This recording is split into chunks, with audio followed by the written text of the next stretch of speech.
What's up, everybody? Welcome back to the XFoils podcast. I am Dylan, your host, and I am Walt Dickinson, your official co-host. why'd you say that? I was supposed to announce that you're like... I thought, well, you pointed at me. He used to be very unofficial, and now we're making it official. Mm-hmm.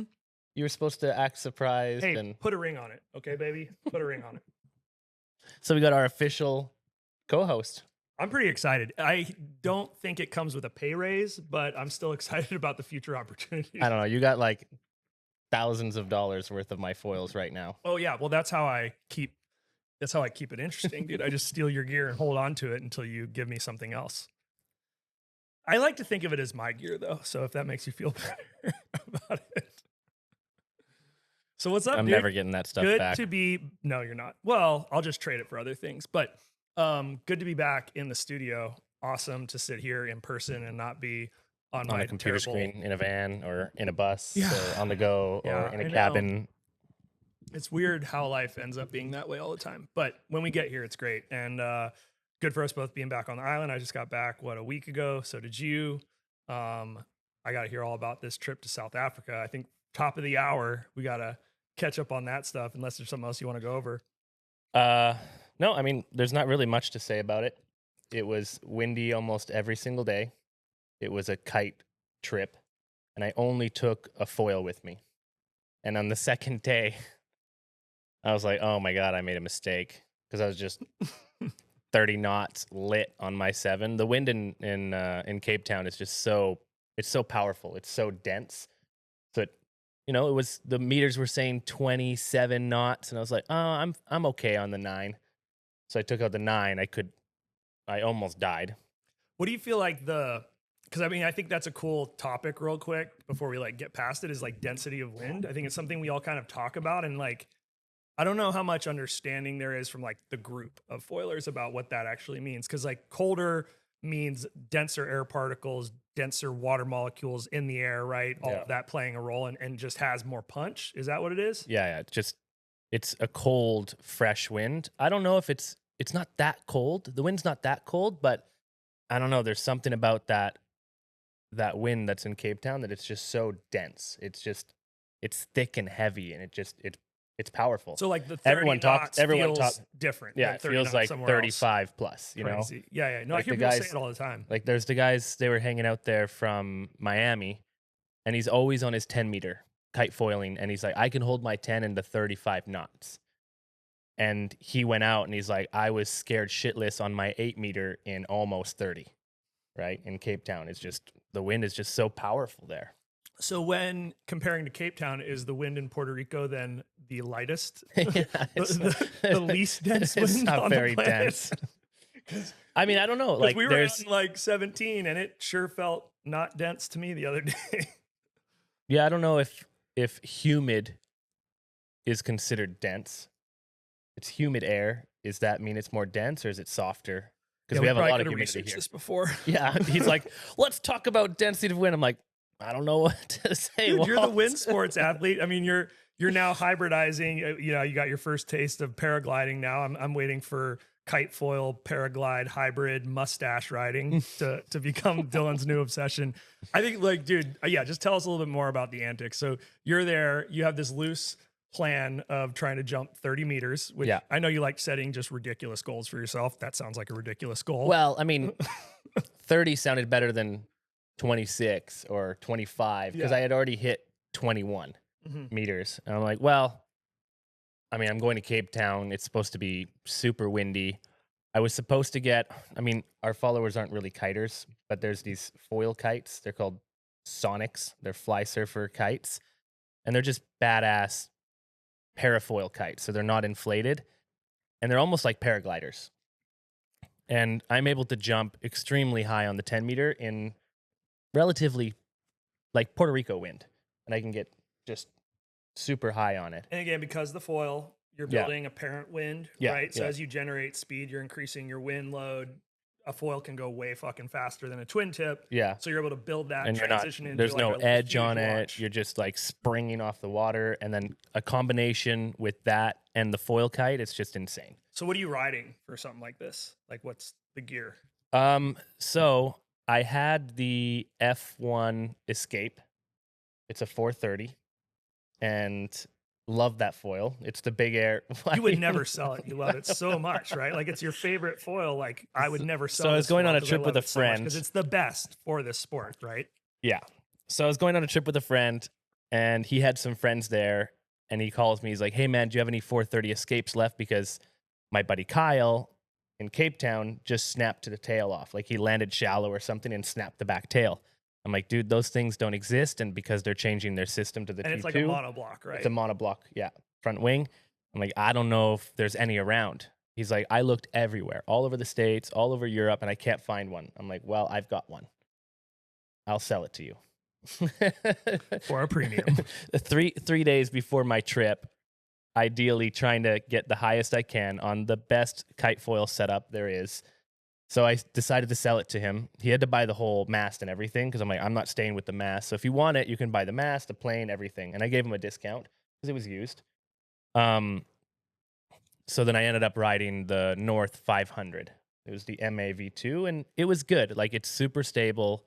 I brought a couple different tails, different fuses to like change up the setup, and it is a really good foil, but they put a little bit too much low end into it, right? Like it's a small foil. Who's going to buy such a small foil? I don't think North is really in the big air scene. So I'm getting about 5 to 6 kilometers an hour less, in my top speed and being able to hold that power. So I chopped the tips off. So chop the chips on it. Great. So I made it like a 480 or something like that. I chopped about an inch off each tip. And no ventilation issues or anything because you weren't bringing it out of the water. So a little bit, but I'm going so fast like I think that like it re-enters at some point, right? Yeah. Oh, you mean on re-enter? Yeah. Yeah. Like at speed, I wonder if like when you start pushing that top end, if it I sanded it. I could have sanded it a little bit thinner at the tips, and we were talking about this. That's why I already knew. Because we'll talk more about the destroyed 750 later.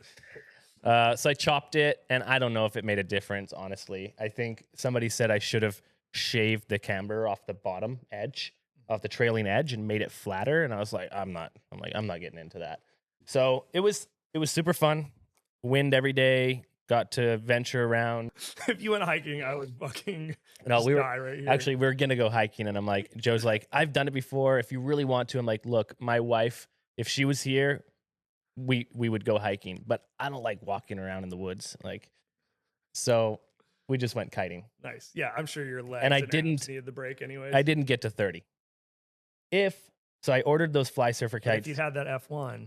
If I had that F1 and that 7-meter fly surfer, so I had an order of them, and they were supposed to arrive, a day before leaving to Cape Town, and they got delayed with the snowstorms or something up north.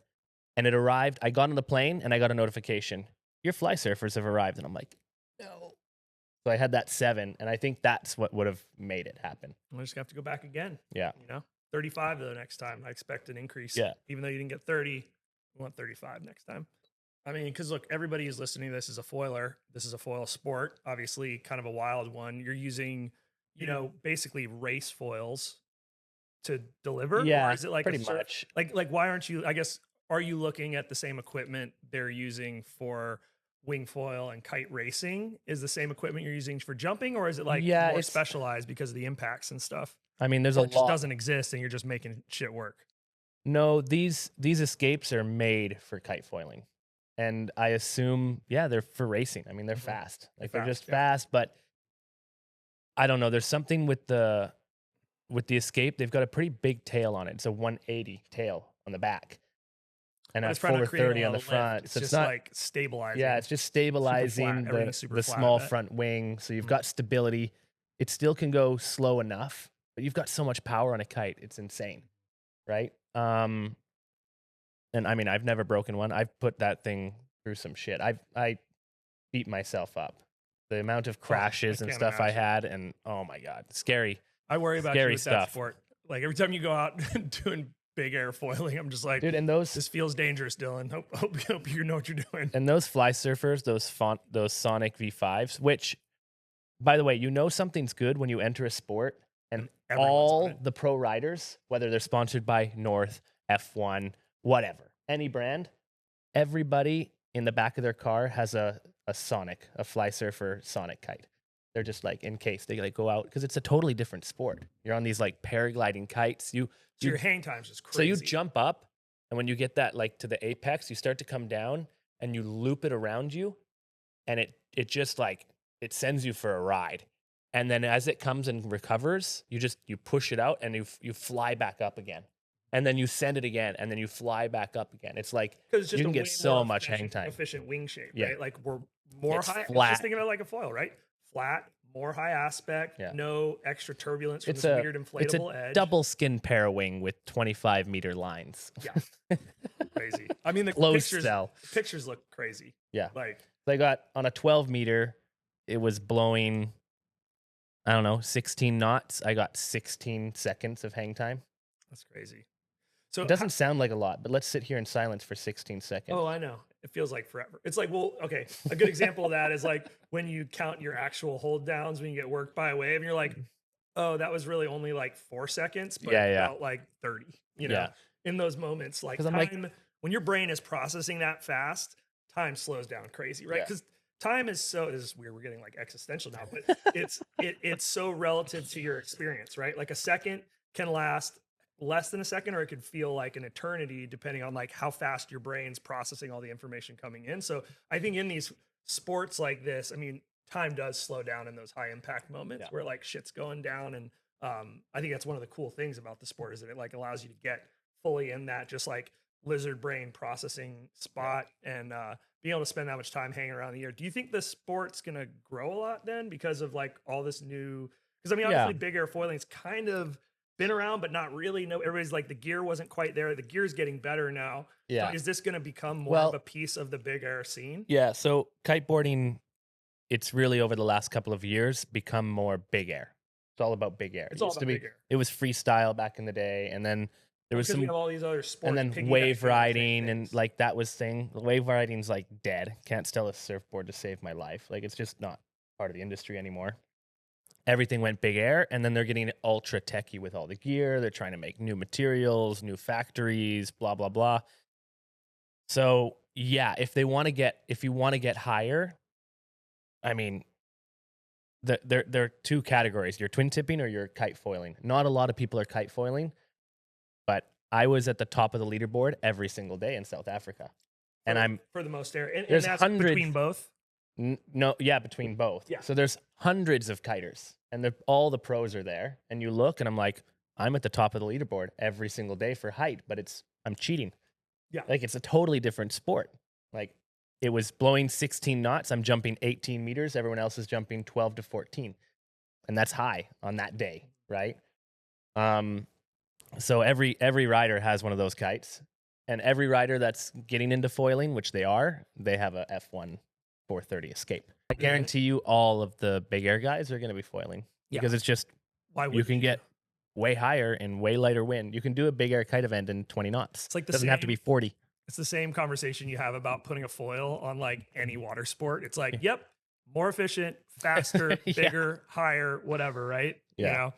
So, I mean, maybe the only shortage is like big wave surfing, right? Like that's probably the only place where a board isn't going to go, well, I guess you do go faster in those situations. And who knows? I mean, the gear's tuning up. We see every year, these guys just pushing big wave foiling to kind of new spaces. I kind of almost see like big air kiting and big wave foiling and how and big wave surfing is like, they're kind of two threads. They're two very extreme threads of like wind sports and surf sports. And it's like foiling's working its way in there because there's space for it. It'll be interesting to see how it all plays out. And if we lose Dylan to just big air kite foiling, I mean, it's just so much fun. I remember that session we had with me and Arlen on that like macking day, and you're like, I'm gonna go kite after we'd already done like 7 laps or something.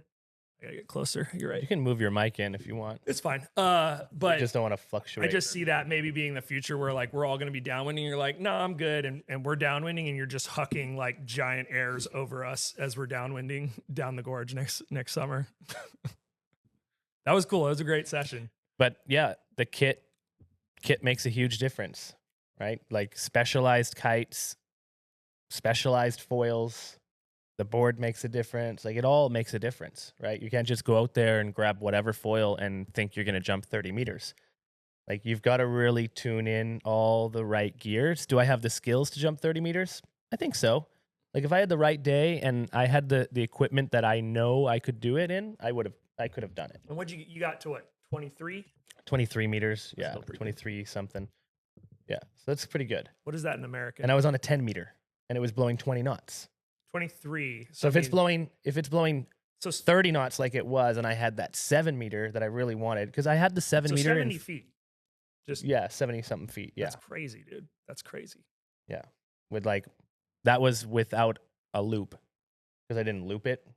But I've had like 20 meter jumps with just these big loops, and you're like just hanging in the air and you're flying and you're getting second lift. My graph goes like, I know, I saw that. And then it's so cool because I measure it all on the watch with the Surfer app. It's pretty cool. And it's interesting to go out into the kite scene. It was only a kite trip, and people reached out to me. They're like, hey, are you downwinding? Hey, I'm over here. I'm over there. There's a couple people that reached out, and I was like, I was with a kite buddy, and that's all he does.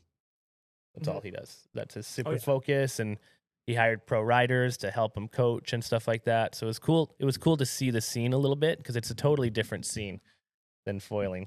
Oh yeah, but it's kind of cool because it's like this is also your past, right? Like everything in the sport was kiteboarding before you kind of dug into foiling, and it's cool to see it all. I mean, I'm still tuned in the kiting scene. Like I know what kites are going on, what foils are happening, what the pro riders are doing. So I stay tuned into it. I'm just not like in it. But I've got the best gear. I know it.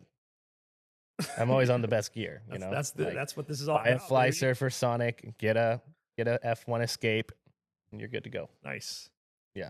Yeah. Meanwhile, I was just working and got a handful of sessions. I had like a week of sessions, but same, riding same gear, waiting on new stuff. Got lots to talk about new stuff, but that's coming. What are we going to talk about? Oh, well, we have a new look.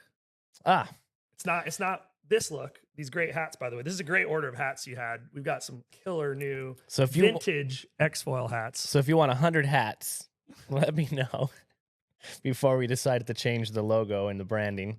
Yeah. I mean, yeah. Look, I was kind of like, I don't know. I'm a little bit attached to that because I think it's cool. But great. Walt didn't love it. From the beginning, he was like, yeah, it's cool. I'm like, I think it's awesome. You know? Yeah, I don't know. I guess and this is a journey with working in any venture with me is like, I'm always looking at stuff like this and probably overthinking it, and I've changed VBI, visual brand identity, like on projects like all the time. Well, I think you don't want to do it too much, but I think being intentional now that we're like, okay, I'm officially the co-host. This is officially we're gonna keep this podcast going. Yeah. So kind of like setting up ourselves for like what this podcast's about. And well, anyway, I think it's important to do both, right? I've seen people sit around and like meditate over a brand or thing, and they don't even have a brand and they haven't even launched anything, and they're like, and then they're stuck on something. I'm like, I don't care. Shoddy put this together. I liked it enough, launched a podcast, and we just went with it, right? Yeah, I remember when we started talking about it. So right? I probably didn't think is like, oh, this is going to be my forever logo or whatever, brand. Well, you didn't even know if the podcast was going to last more than like 3 episodes. I knew when it. You started. No, I didn't. No, it was cool. XFoils is a great name. It was a play on obviously the cult show XFiles. There's a certain point where that just is like a little too tongue in cheek to take it really seriously long term. So we decided it was time to move away. That's our logo. And he's going to input it where I just snapped my fingers and pointed. Well, they're going to see it. It's going to be the cover photo. Well, they'll see it there too. But yeah, we just, we don't need to talk about it a lot. But yeah, we got a new logo, stoked on it. Gear that represents it will come down the line. But these hats are great. So if you haven't picked up any XFoils gear, please pick up one of these hats. They're sweet. They're all Richardson. The water hats are great. The camos, there's a bunch of new camos. Yeah, the camos are sweet. Anyways. The red, the white, the blue, and you'll be able to see them all at an upcoming event. What we got going on, Dylan? The LFTB. No, FSLR. FSRL. I don't think that's how Billy Foil wanted us Surf to Race League. Introduce this, but yeah. I mean, I did it the first year. I did it so many times because you're dyslexic. Whatever. Don't say it. You can't point out people's disease. Yeah, it's a real thing. Disability. It affects most of us. Well, it's because none of us can read or write anymore now that we have ChatGPT. Are you wearing a PDF? DPD? A PDF. Yeah. So, anyways, we're both going to be at FSRL Cocoa Beach. Yeah, This will be your fourth time going to the event? I think so. Yeah. Yeah, I've never been. I always want to go, but I'm traveling so much. I've always had a hard time like leaving. But this year, it sounds like the year to go. So I'm going to be there with the whole crew. Yeah. Lots of fun things. Look for our new logo on the sponsorship there. Might be a burger pop up. We'll see what happens. And yeah, just super psyched. Billy and Grubbs and the crew have been like awesome, including us and everything. And it'll be fun to come there. And for us, it's not really about competing. It's more about being there with everybody, but excited to kind of see it all. You've never been there. I've never been. That's awesome. And it's, this is it. This is the foil event for the East Coast right now, really. Yeah. I mean, there's obviously Atlanta. They're introducing the new one in Orlando, which are more around like e-foil, flat water, and wake style. Yeah, but this is the original of like how that all started, right? He designed this race format, which didn't run last year, so they did something different with the jet skis, whatever. But we did a podcast about that, so you can look back at the Foil Surf Race League event from last year. We did some podcasts on it. I did a podcast with Billy about the event a little bit and his history. But a super fun event, and every year it just keeps growing, and anybody that's anybody is there. So if you're anybody, you could be there. You could be there. Go sign up. Doesn't matter. Hey, and to Eric's point, because I was talking to her, I was like, I don't know. Like, I don't really, comps are just not really my thing. Like, you said that? Or Eric. said, I said that to Eric. Yeah, sorry, I should be more clear about what story I'm telling. But yeah, and he was just like, no, you should do it. Like, whatever. It's just good to like, if not, you're just sitting on the beach all the time. Like, go out there and sit in the heats and like catch a few waves, whether the conditions are good or bad. It's like, that's the point. I'm going to do the expression sessions. I don't really want to race. I don't think I would. I'm good. I'll just watch that. Well, when's the last time you proned? Dude, 2 years ago, probably. Yeah. Unless they're going to let me race. If they're going to whip me in, I'll race. No.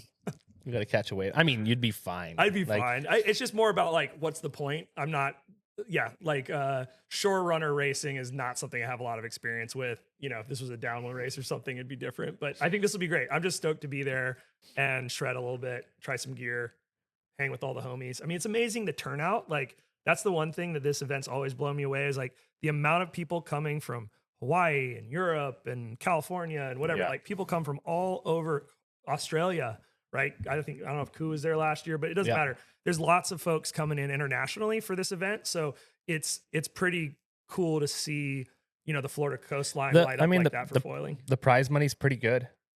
Yeah, right? Yeah. For the pros, when they win, the prize money's good. It's a good showing. They make good media out of it. The brands are there. They've got all their own little space and tents. It's like a lineup, and they bring their riders. Everyone's just hanging out and chilling. Cocoa Beach is a great hang. It's a pretty good. Yeah, it's a really good turnout if you want to be part of an event, like a foil event. Because downwind racing and stuff, it's tough. Like, you go there and people are going out on boats, or you've got to, like, people are running down the coast. Right there in it's like, it's just like the event is on the beach. The wave is literally into the beach, into the sand.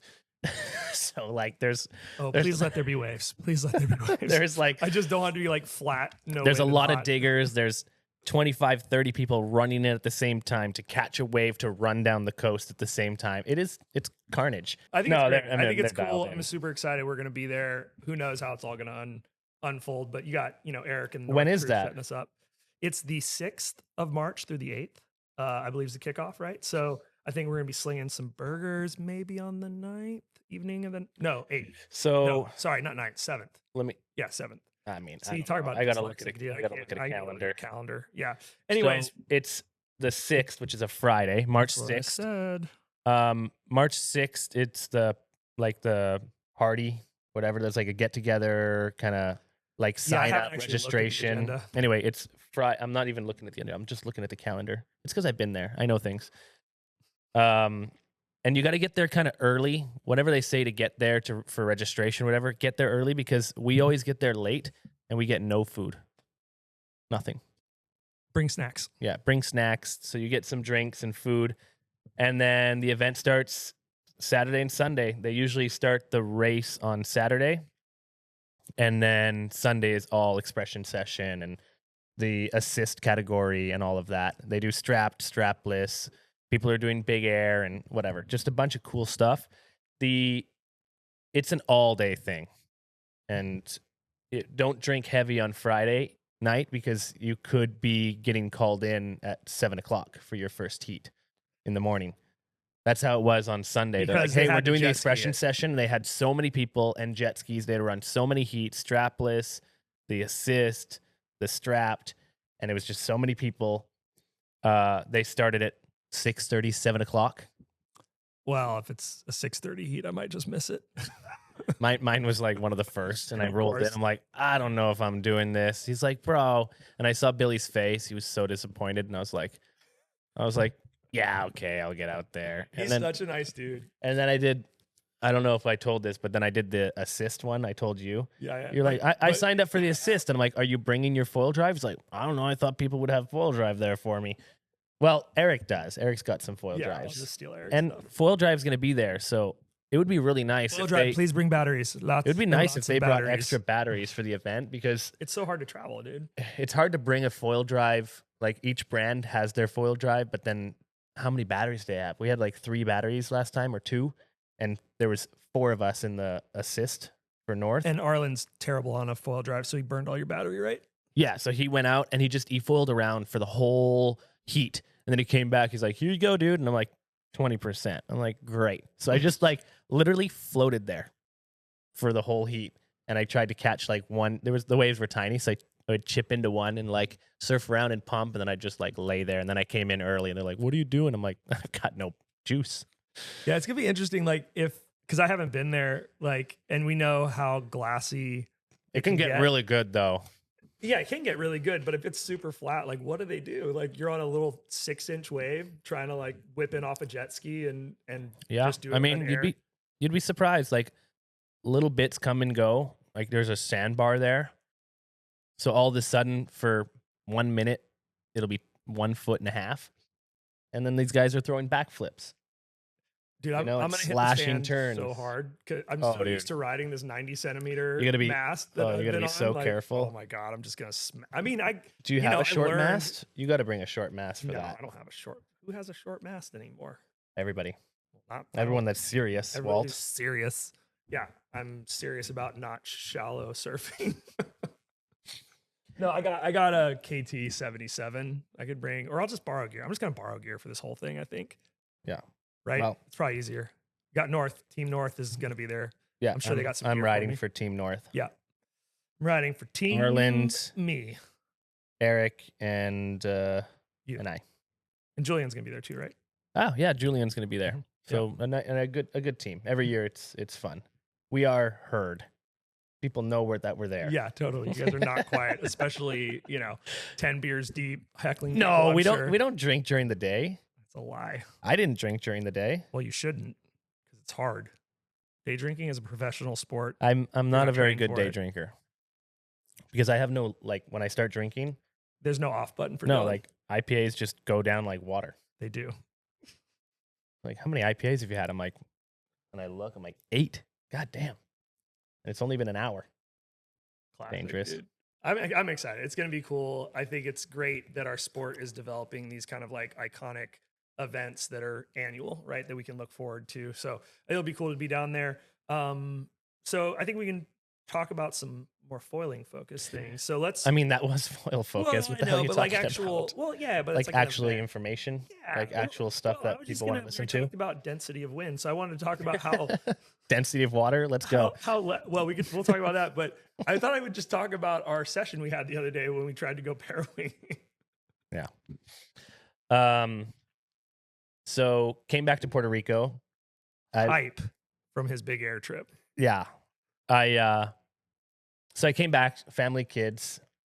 They've had no water for 10 days since I've been gone. Like, water in and out, showering in the office or at the hotel or something where there's cisterns. So pretty brutal for my wife. What a trooper. And then I get home, no water at all. Like 4 days, no water at all. Like no dishes, no laundry. It's really tough with two little kids and cooking and stuff.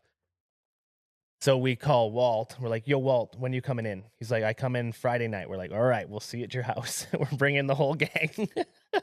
Yeah, it was classic, but it was the perfect setup. I mean, I delayed my return like 2 days And it did work out where you were at the house before I even got there.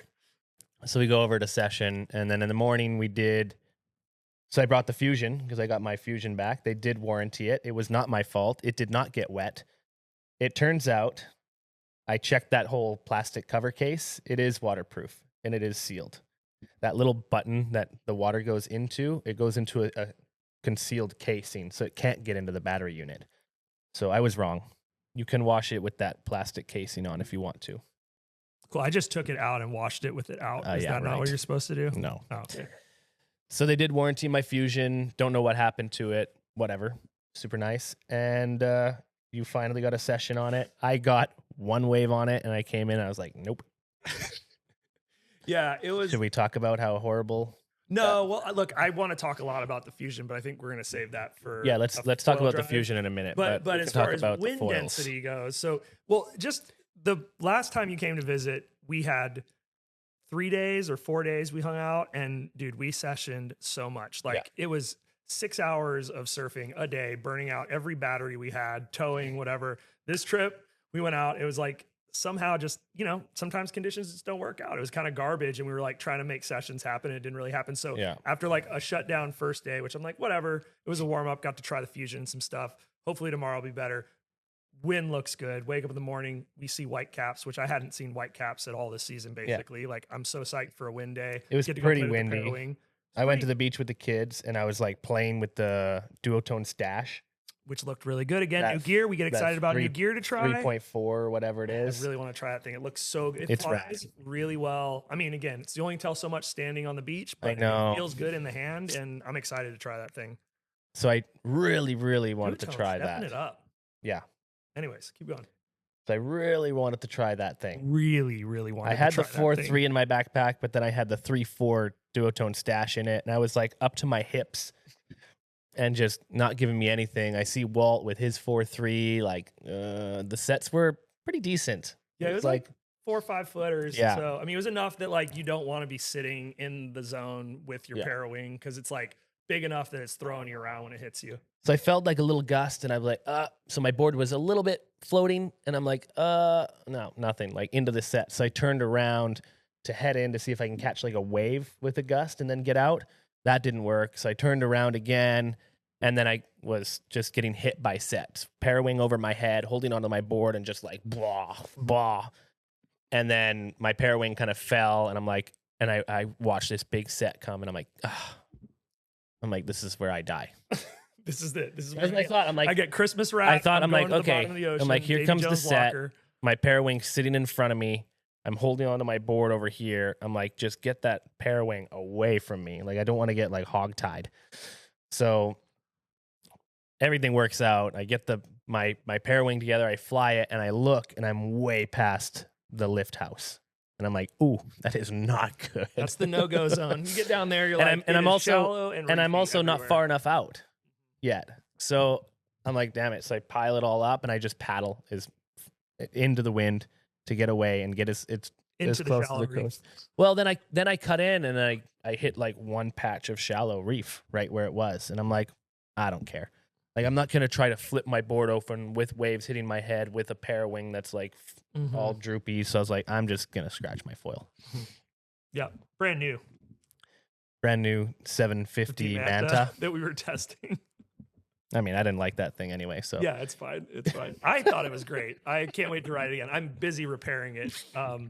It got pretty smashed on the reef, but that's the challenge of that spot, dude. You got to know, because you go in there and they're sneaky. Those little shallow spots are sneaky because, like, yeah, you could navigate it, but man you've got such a short window that if you don't get out, you've really got to get out and try and go back and try again. If you do get out far enough and you're past the break, but then you get drifted down, you're out there. Which is what happened to me. So I went out with the 4.3. Which I knew the moment I started going out, I could just tell, like, there was no way, like, holding that thing. I remember we were sitting in the water about to take off, and I was like, dude, you should just get your 4.3 out now. And I was like, no, I'm doing it. I'm going to ride this new 3.5. And I was on my 60-liter, bigger board would have helped. But I had to get all the way past the set. So I just was, like, floating and paddling and whatever until I had enough wind. And I got up, and then the wind backed off a little bit, and exactly what you said. Like, I got pushed down past the Leesons, and then all of a sudden I'm just in, like, 2 miles of reef where there's just nowhere good to come in. And I really couldn't make my way back up because the wind backed off so much that when I went down, yeah, I got stuck and I had to paddle like a half a mile probably. Then the wind picked up and I was able to come in. But it's a frustrating, they're frustrating sessions. And so that was not the Parawing surf session that we were dreaming about. So we were both pretty pissy afterwards. Well, because like I was like the waves look good. The day like, before, it was like crap. You took out the tow boogie. It was too windy. And then I went on the foil drive thing with that set up. And I was like, I caught one wave and I'm like, I can't do this. So to point out, he completely sandbagged himself. All new equipment, 85, which is actually like an 88 centimeter mast on top of the foil drive battery pack, which means it's like a 98 centimeter mast or something, right? And then on top of that, it was the extra short surf tail fuse setup, which is like, what, 58 centimeters or something like that? Yeah, 60. And then a new front wing. Oh, and the pod was like so close to the battery that like the tips of the blades were like a half inch. So I'm like, I hope this. We're going to talk about foil drive in another day, but that zip pod. Yeah, and because, a zip pod. Well, it was a zip pod, and you only have that 12-inch cable. Yeah. So the way that I had to mount it with the Fusion, because the Fusion, it's like the plug's way at the back. Short, baby. I put it on, and then I didn't realize after I was looking at it like, oh my God, that is like I hope it doesn't move a half an inch or a quarter of an inch and then just like cut the cable. You had like literally 2 inches of play between the pod and touching down with the battery pack, right? So it was inch, dude. It was really like impossible close to keep the blade in and drive. You were just like skipping off the water the whole time. And then with that super long mast, you just kind of get to a point with smaller foils, especially short fuselage. I mean, the thing was like so hyper tuned because you have this long lever and then you've got a short fuse and it's super pitchy anyways. That not super pitchy when it's tuned in, but it's a very responsive foil. So you kind of set yourself up to get, and you'd only been kite foiling in South Africa on a 500 for the last like month. So yeah, but I'm Dylan. I'm so good. I'm so good. No, I'm not so good. But I'm so tuned in. I just know. If I feel the foil, I know. If I can't figure it out on one wave, I was like, that's it. I'm not riding this. Cracker. I'm going to. Anyway, I didn't like it at all. So I came out. I'm like, I'm not doing this. And so I went to play with the kids in the pool and drank beer. And then we went out to that Parawing session. I was like, whatever. It was ruined. I scratched up my new foil. So I walked back. I threw my board in the corner. I went to the pool with the kids and had a beer. Yeah, exactly. Well, it just goes, the lesson is, we went there for the weekend. I foiled for one wave, half a minute on something that I didn't want to be on, and then ruined my foil. Well, not ruined. Well, yeah, you pretty much ruined it. I mean, I'm like 2 days into trying to repair it, and I'm still like, I feel like I'm chiseling away at a use 750 Manta for sale. Yeah, exactly. I, on the other hand, rode the setup. I've been riding the Manta a lot, and I didn't hate it. I thought it was good. I like the setup because I'm used to it, but it did feel really weird with the super long mast and the short pod and everything. Also, I'd like to go back with it like tuned properly, and it really, you kind of need, unless it's a trench, I think a trench you could get away with that mast, right? Because the battery's inside. Tons of people are riding on 85s. Yeah, that's what I'm saying. Well, 85, I don't know. It's just kind of long. I'm not. I'm usually on an 80, right? Always been on an 80. And then that new integrated mast is 78 from Code. So yeah, it was long. It was the thick mast.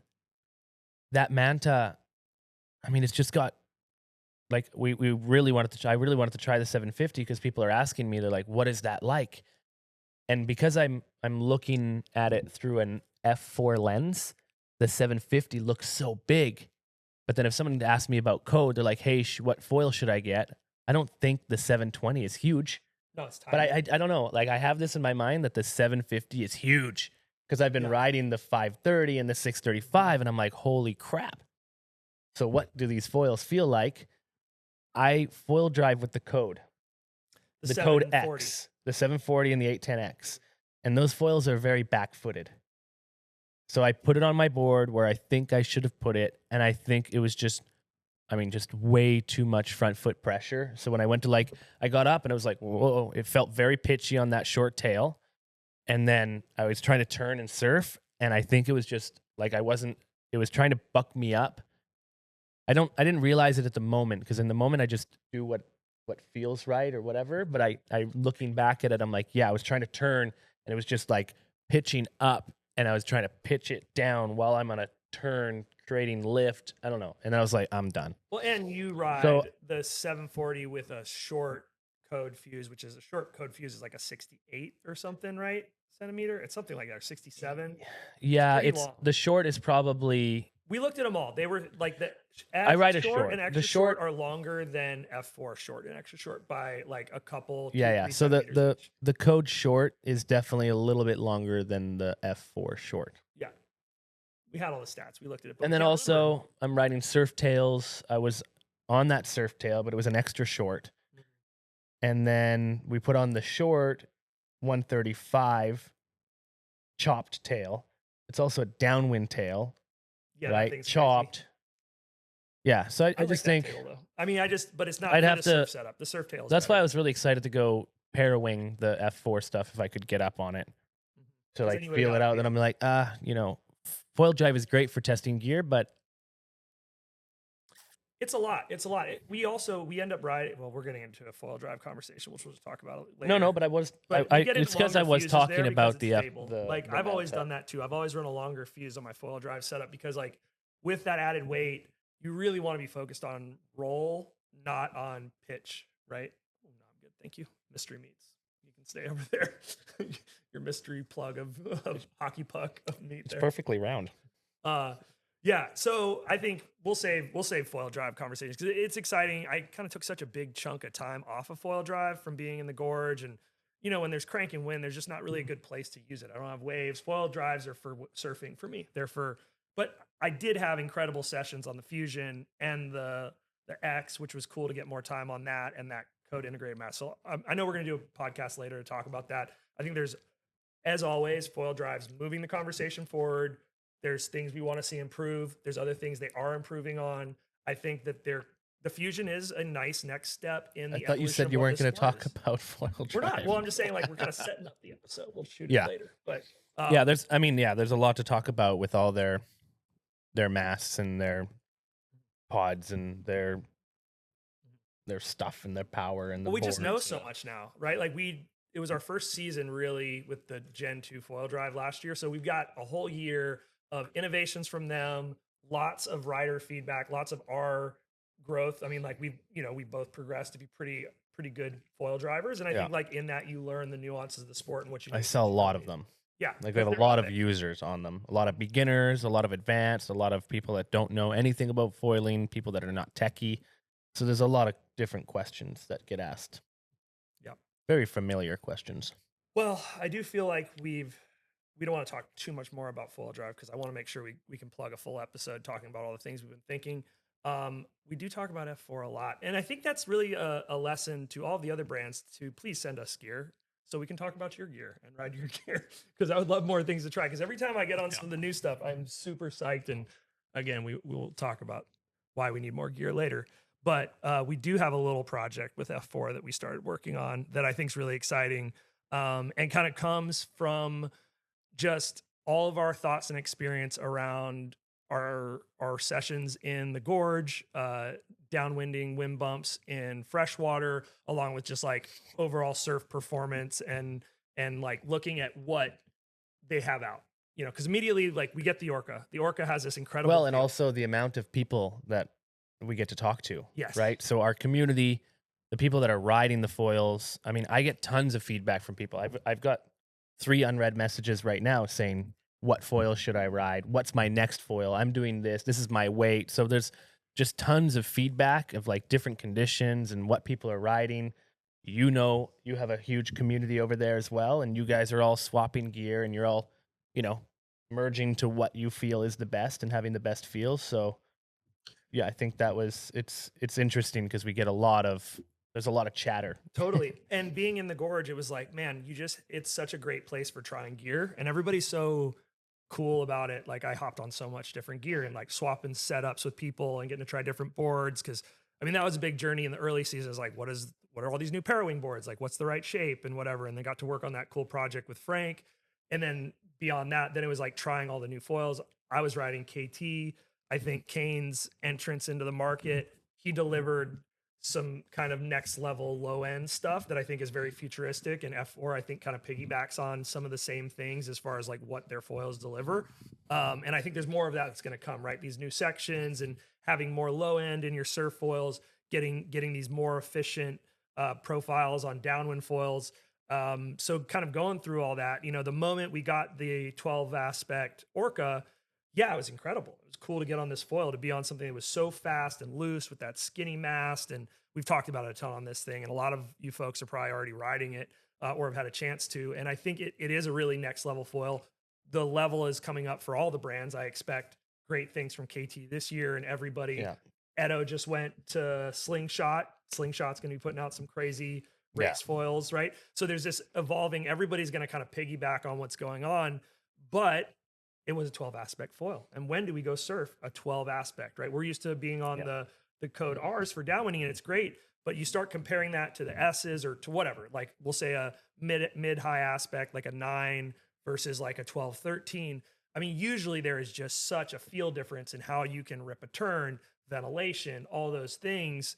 And as I'm going through the season and I'm riding the Nomads and I'm riding the Atlas and I'm riding the Armstrong HAs and the F4 Orca and blah, you know, on and on, I kind of got to the end and I kept having this thought of like, man, I need a 10 aspect Orca. You know, I need that kind of foil, because there's something about when you get down to 9, 8.5, you start to have maybe too much drag, too much low end, too much lift at speed, whatever. And you're not, and it's more about this glide idea. Like you just don't have as much glide, because in those surf sessions, the magic is how can I turn this ocean or this river into a skate park? And you do that when you can connect the energy. But they tried to deliver that kind of with the Manta, right? Mm-hmm.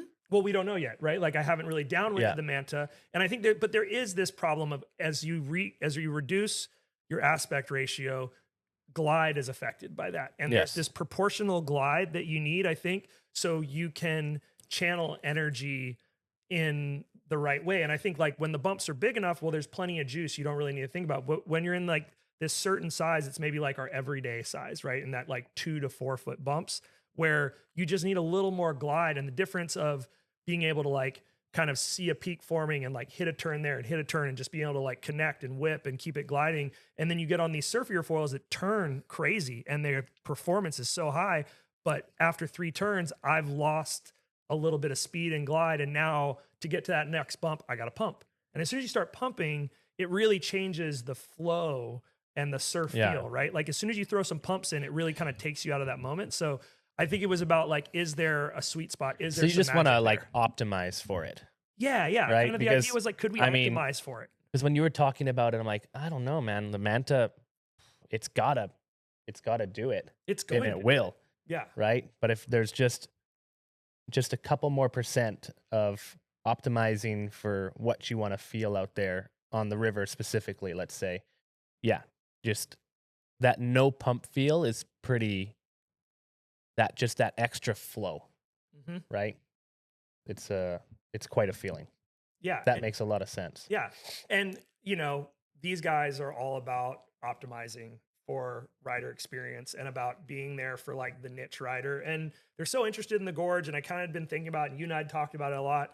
So I can't remember. I think I was like on the way home from a work trip, just like so tired of working and just frothing about foiling, and I just was like, can't hold this idea anymore. And I shot it over to Chris and be like, hey, what do you think if we did something like this? What if there was a foil that was like really designed around this idea of foiling in the Gorge? Not to say that there aren't other people focused on that. Of course. Hydrocraft, obviously, those guys are super focused on it. I do think that they've developed a foil that's, you know, if it works in the Gorge, it's kind of funny. People say like, oh, well, if it works in Maui, it works everywhere. I kind of feel a little different. If it works in the Gorge, it's going to work in Maui. It's going to work wherever. Maui, saltwater, more buoyant, bigger energy, whatever. It takes a special piece of equipment to survive some of the bigness of the conditions there. Yeah. But I think that designing something for the Gorge is going to end up being like this really good middle ground foil. And if you had to look at what is the most ridden foil in the Gorge for downwinding, hands down, it's the Armstrong HAs, right?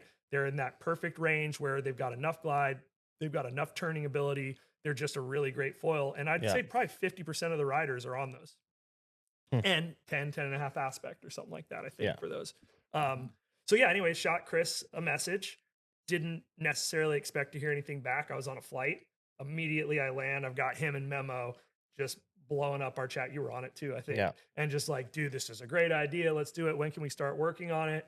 And so yeah, had our first call with Chris the other day. I did a little catch up with him.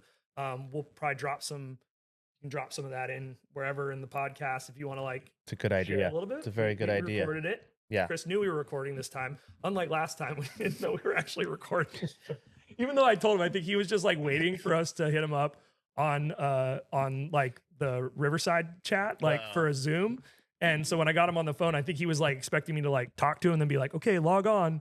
And so I just did the whole thing and he got done. He's like, was I recorded? And I was like, yeah, bro, you recorded. I was like, don't worry, we won't post anything weird. No, it was all fine. So yeah, I can drop in some clips there. You sent me like an audio clip of your guys' call. Yeah, I haven't listened to the whole thing yet. But yeah, I would. Nobody should listen to the whole thing, but there might be like some good nuggets in there. That's worth it. Couldn't stop thinking about that idea, so I just sent it over to you in a text, right? And then you and Memo were like both psyched, and I was like, "This is gonna be great."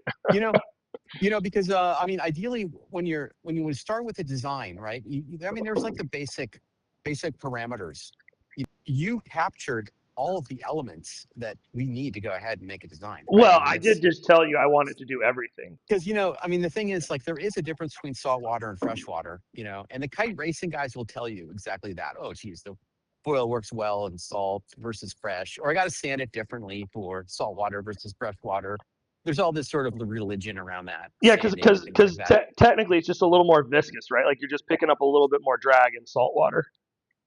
Yeah, and the water temperature makes a difference too. Totally so right. All those things make a little difference. Colder being, and there's like turbidity and like how much sediment there is in the water and things like that. And sometimes you get like we got to calculate for the turbidity in the Columbia River. We might be in trouble, dude. Well, when you design, when you use some of the programs, like one of the main ones is called XFoil. And it was designed by an MIT. I'm sorry. What did you say the name of that was? Anyways, some guy at MIT sounds just right. The scientists at XFoil, well, it's an open source program, and it's ancient, but it's whatever. Martin, what is it? Hepperly, I guess.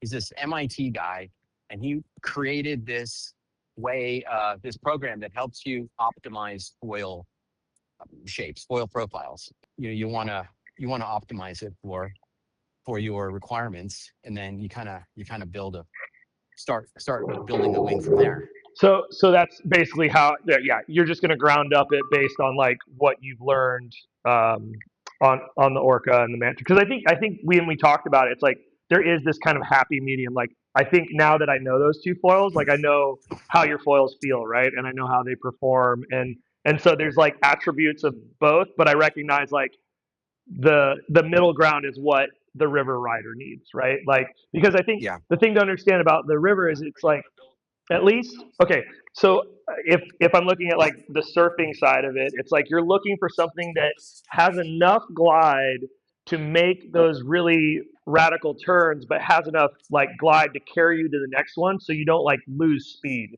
and have to pump, right? Because that ruins the flow. The flow is like when you're able to just connect, and it's just this kind of never-ending skate park feel. And I think that like sometimes with the lower aspect foils, at least in my experience last year, I'm very optimistic about how the Mantas perform, and I'm definitely going to be using them in the river.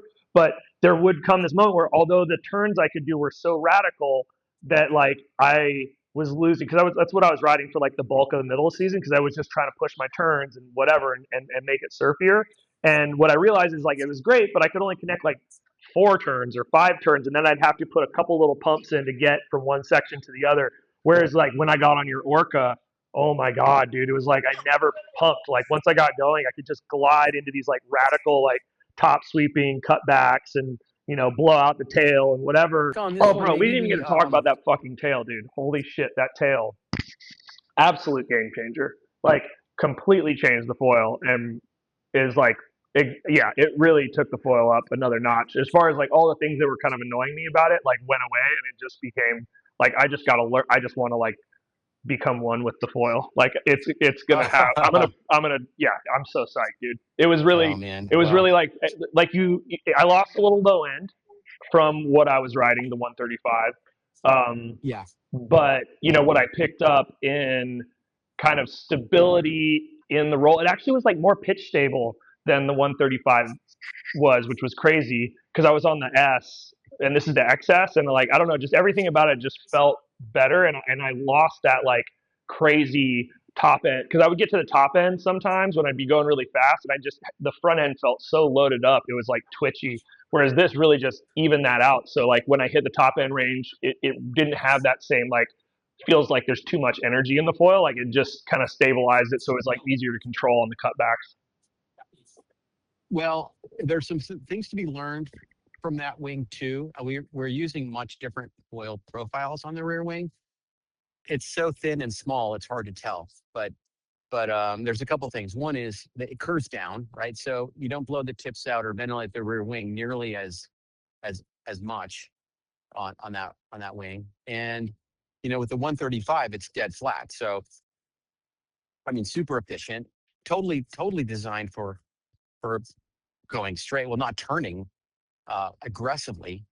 Maybe I mean, we're downwinding, right? So you're just gliding down the waves, trying to catch the next bump. So it's a lot more around pumping and less focused on turning.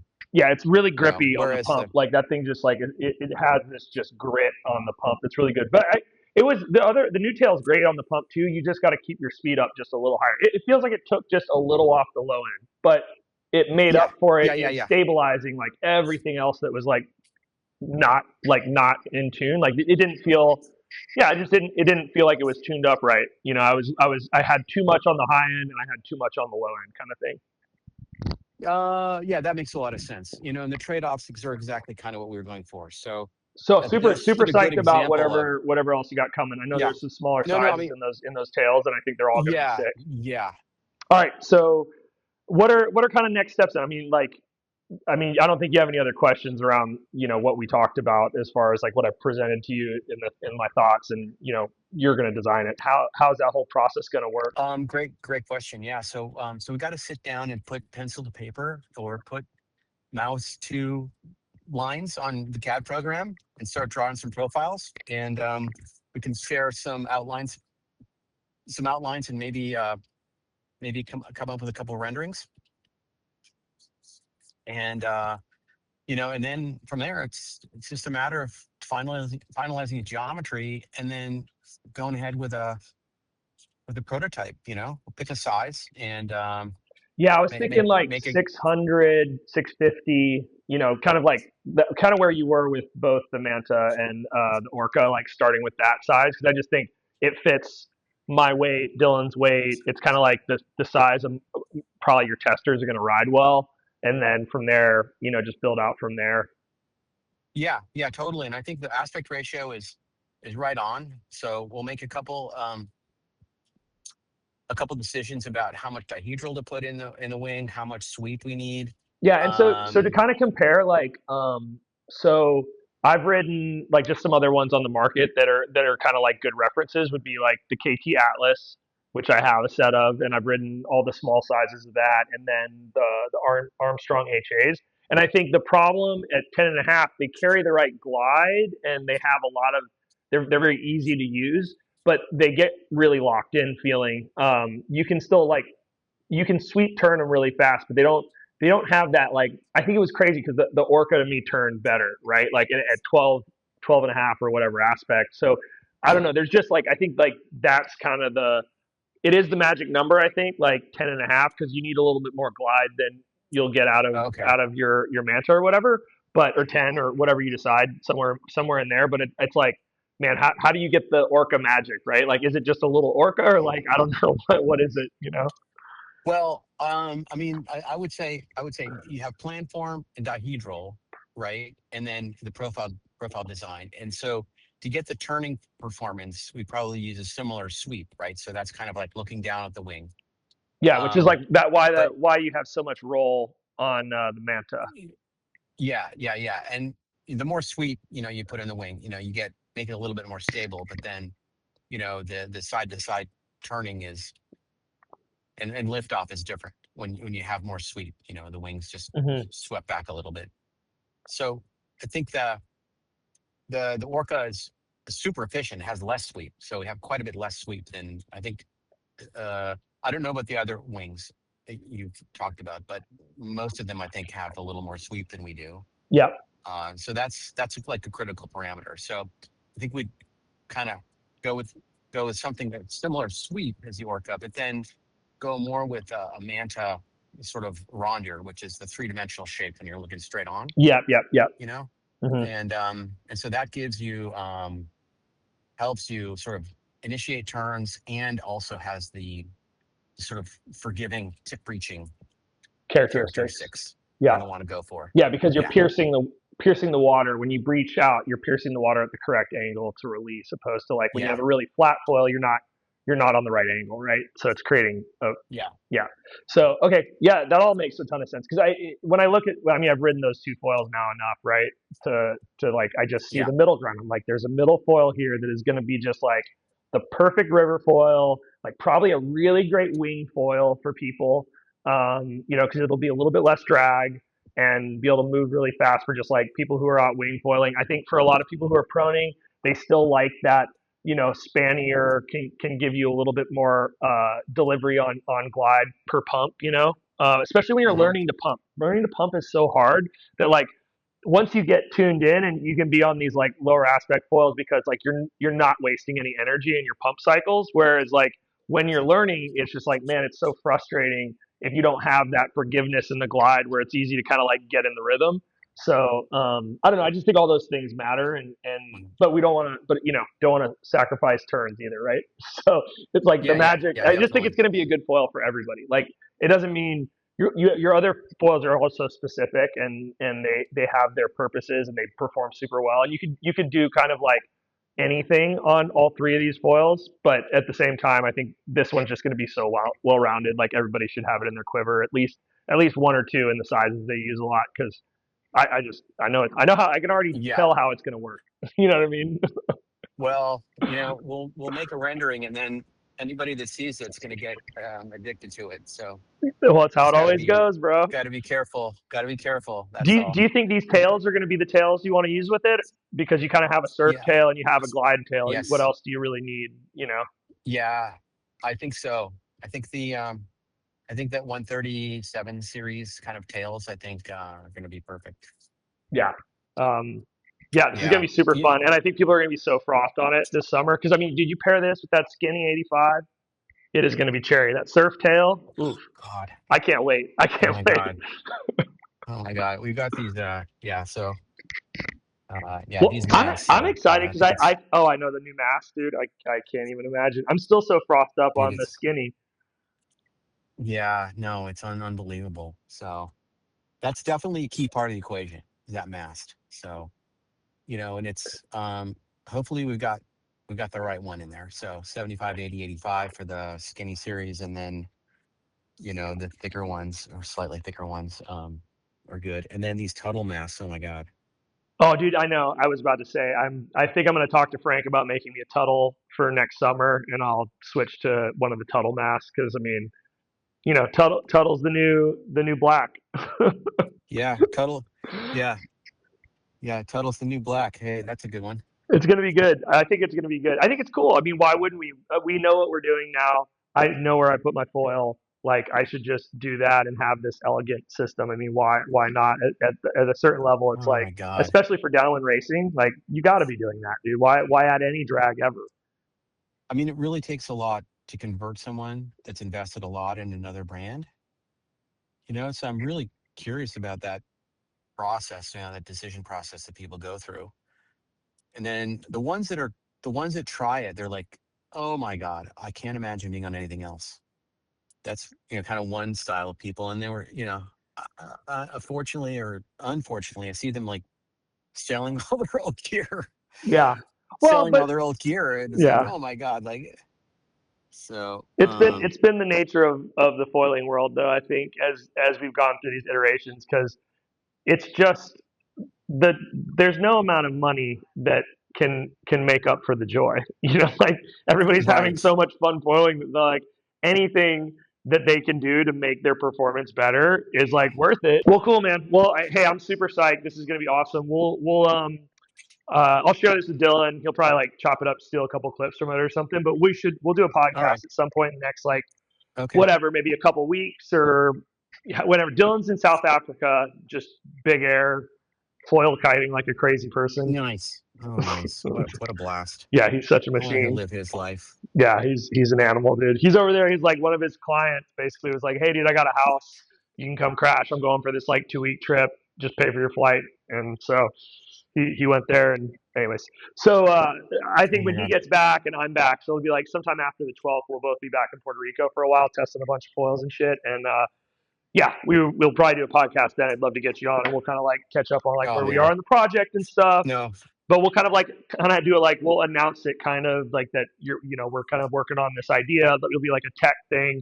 It's not this is 100% your project, right? Like we're just part of the journey kind of thing. We're not trying to put our name on your equipment or anything like that, just to be clear. No, it's a great idea. How is the sausage made kind of thing. I mean, I think it's maybe reveals a little insights to people that, I don't know. Yeah. Oh, dude, they're going to love it. Congrats on the success of the podcast. I mean, it's just amazing. Oh, thanks, dude. Yeah, it's been cool, man. Like, kind of just started it for fun and, you just do stuff you're stoked on and share the love. And it's cool to get to, I don't know, get a chance to showcase brands like yours and whatever, and meet all the folks in the industry and try all the gear and just be part of the conversation, just like helping move the whole thing forward. Like that's the best part for us, right? So I know Dylan, I mean, it's a labor of love for sure. Yeah. No, I mean, I think you've had a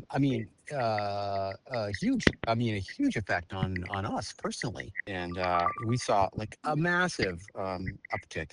And we see effects on the website, after the podcast. So, that's great. Clearly, after there's like opening movie kind of nights sort of trajectory where like immediately after the podcast, there's a huge amount of interest. I love that. And then it kind of goes down a little bit. Oh, that's great. I'm like, holy shit, really? Well, we get people psyched up on what we're riding. We're the frothers. Yeah, I think it was. Look, it's your products. Your products would have gotten you here. I was just lucky enough to like be holding a flashlight when Guido rolled up and get to shine some light on what you guys are doing. And the thing is that I don't think I've ever heard anyone talk about the performance of the foil in terms that connected with the design like you have. Oh, thanks, man. I try to give good feedback. About it. Yeah, but I hear lots of people talk about it, other designers and brands, and they're like, yeah, it carves, bro, it does this and that. I mean, and it's hard to kind of connect the feeling of it with any of the actual design, but you did that better than I've heard anyone, including myself. And I think I learned some things even listening to you talk about it. Oh, well, dude, I'm just learning from all these foils we're getting to ride. And, my job is to communicate ideas at work, right? Like to drive our creative direction. And, foil design is a creative endeavor. It's like building a board or building a house or building a cabinet or anything else, right? Like it's this merging of science and art. And, I'm just so stoked, dude. This is just super fun. Thanks for like letting me be part of the journey. And Dylan's a great writer and he's a great guy to get feedback from too. So it's like, we're a good combo. And he's such a badass. So it's like he's kind of your pro level tester, and I'm just like the average guy kind of keeping up. But you need both of us to decide if it's going to work or not. No, the two of you are just really well matched up. It really is great because you got the language, and he has the. I don't know. He's got the swagger, dude. He's got the swagger. I don't know, the commentary, the skills, the tools. Yeah, exactly. Well, he's fully plugged in, dude. This is his life.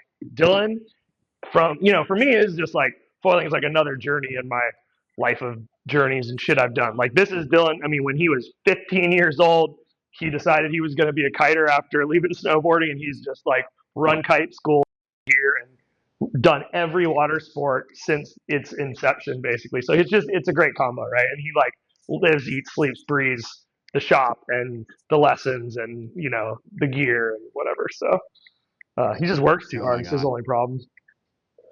Oh my god. But he's like 30. What is he? 34. So fuck him. He's supposed to be working his dick Oh off man. right now. What an asshole. Being that young. I know, right? All right, man. Go Oh send my it for god. me, dude. Eat All some right, Walt. tacos, and yeah, we'll talk soon, huh? All right, cheers, dude. All right, Walt. Thanks so much. Yeah, Cheers. later.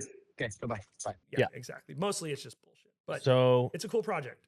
yeah, a Gorge specific surf downwind foil with F4. Yeah, that's the goal. And again, this is not XFoils brand. We're not putting our name, like this is their product. We're just test riders for them a little bit. Like we've been through the whole journey with F4 as they've been growing, and have a good relationship with those guys. Excited to probably, be there to launch the product in the summer. We've been on this journey with them from the beginning, right? When the Orca launched, we were like, holy crap.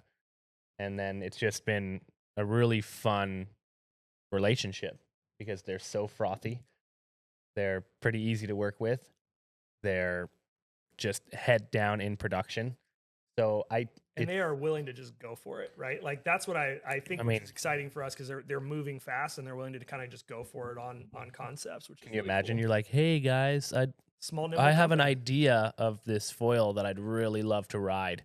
Instead of waiting for it somewhere else in the market, they're like, sure, we could build it for you. That was basically it, right? Like I was just like, the Manta's gonna be sick, but I know that this will be better. And not will it be better, it won't necessarily be better. They're both gonna be epic because I think it's all about the way you want to ride, the conditions you're in, and what you're gonna eventually like deliver in your experience. Because they'll all do it, right? The Orca is great. Yeah, I mean, this will be great. The Manta will be great. Maybe the Orca is like a little bit more beginner friendly because it's got so much more glide to it. But I think that if this foil works out, this is the user friendly size. It's good for proning. It's going to give you more glide and pump on your proning. It's going to give you a little bit more stability because you got a little bit more wingspan. You got a little bit more glide. It's just going to give you more forgiveness while still being very surf focused. I think it could be a really well-rounded magic foil that kind of can do everything. I was like, I don't know. Like the Orca and the Manta, they've got so much range to them. Like, why squeeze this in the middle?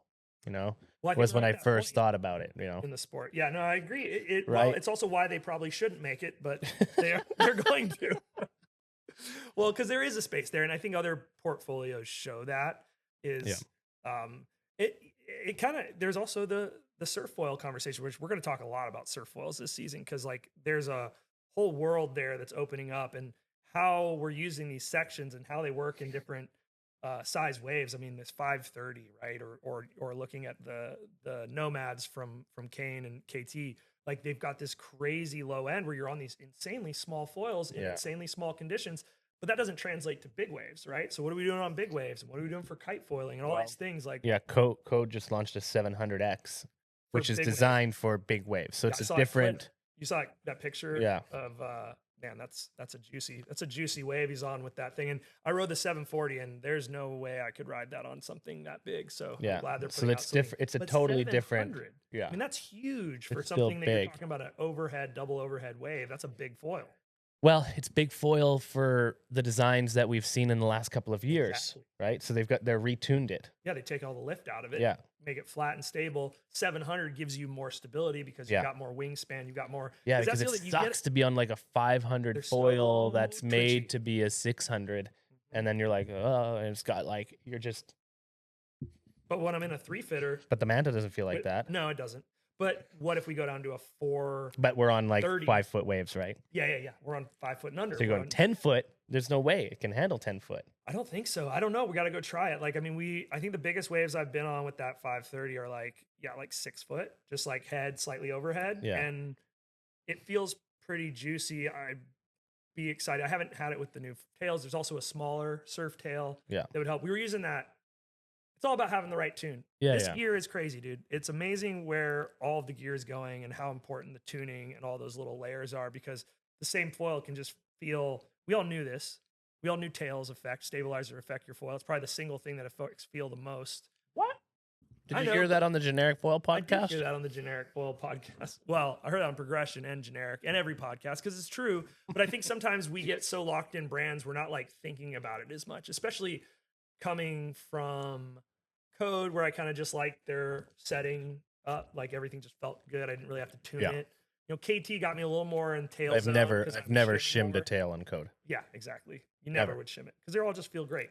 And those foils are really stable. They're really pitch stable foils. I think that's why I gravitated so hard to them. And I still think they're great. I mean, I rode that 740 for 2 days. I'm not going to talk about the Fusion, but that foil, other than it being like back-footed, which still just throws me off because I'm just used to riding front-footed foils. Like when I get powered up, like I want to feel it in my front foot. I want to know that when I put pressure on my front foot, I'm steering this thing. It's weird to be like in a drop and I'm like leaning back and I got my front foot out in front of me. I'm kind of like trying to steer with like not enough weight on it. It's like a weird feeling, but it also is incredibly stable. And once I, 2 full sessions on it, I was really finally getting really comfortable and getting my feet in the right spot. Part of it's probably my stance is in the wrong spot. I've never had a foil breach as well as the X. It's crazy, right? It can full breach. And you don't even know what happened sometimes. Dude, I had the whole front wing come out. Yeah. And then I had a couple that were re-inject. crazy. I agree. I was really impressed with the breaching. So there's so much design. Here's one thing you got to say about those Code dudes. They don't fucking rush. They put out what they want, and it's always good. Yeah. They do always deliver. I mean, all their foils feel like a Code foil. They're built like a brick shit house. And they're stable and they're fun to ride and they deliver what they say. I mean, I want more time on them. I haven't had a chance to ride much Code. Recently. Hard to ride, much bigger than the 740 for me ever, probably. I don't know if the 8 feels like, after riding the 740, I don't know if I would ever need anything bigger than that, though. But I don't like prone it. I always like coming in hot. I like going fast.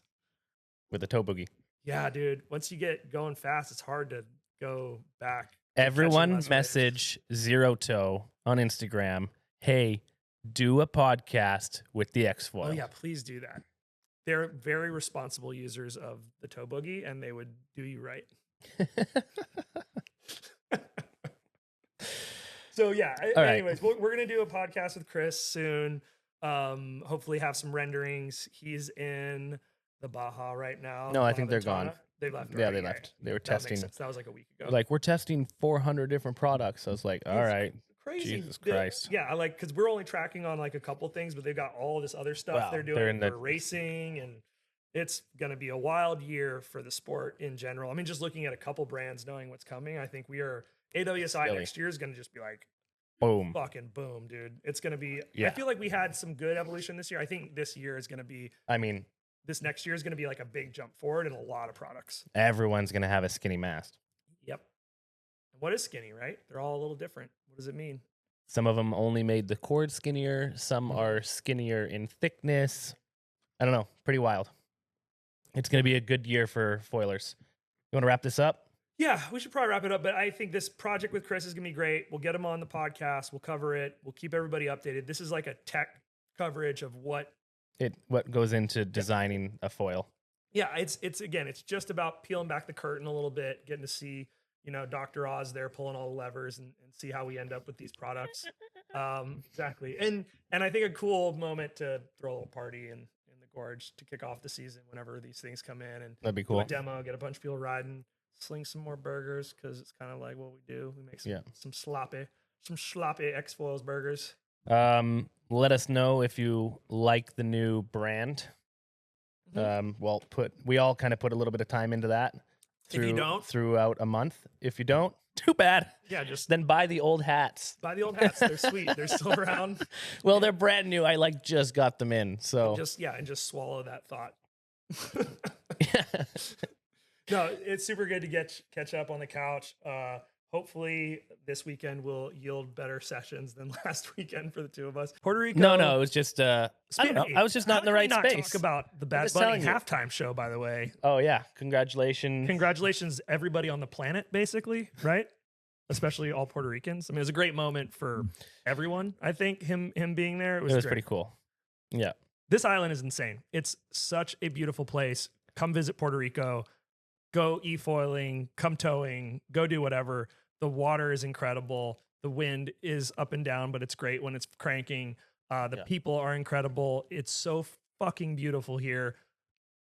But there's challenges, right? And it has to do with, like, you know, there's just Paradise. challenges of being What in are you gonna paradise do? and being on islands, like losing water because the infrastructure is not there. But, It's you know, fixed more again. awareness around this island, more tourism. Those are all things that are going to help Puerto Rico become, well, it's already iconic, but it should always be an iconic position in surfing and foiling and whatever, because I think it gets so overlooked. I think people need to get here and see what's going on, especially if you're on the East Coast, dude.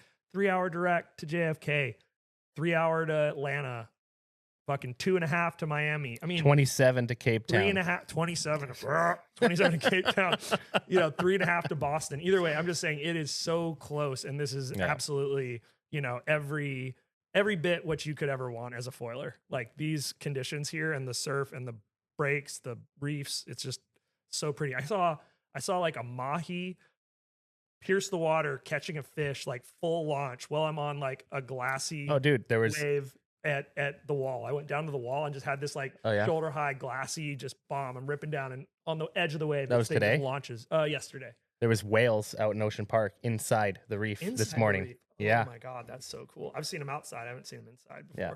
That's super Pretty cool. sick. Yeah. Anyways. Thanks, everybody. This podcast is sponsored by me. And FSRL. Oh. Yeah. Really? I think so. They sponsored them us. sponsoring us. All right. Foil Surf Race League, Kite Puerto Rico, and One Surf Shop.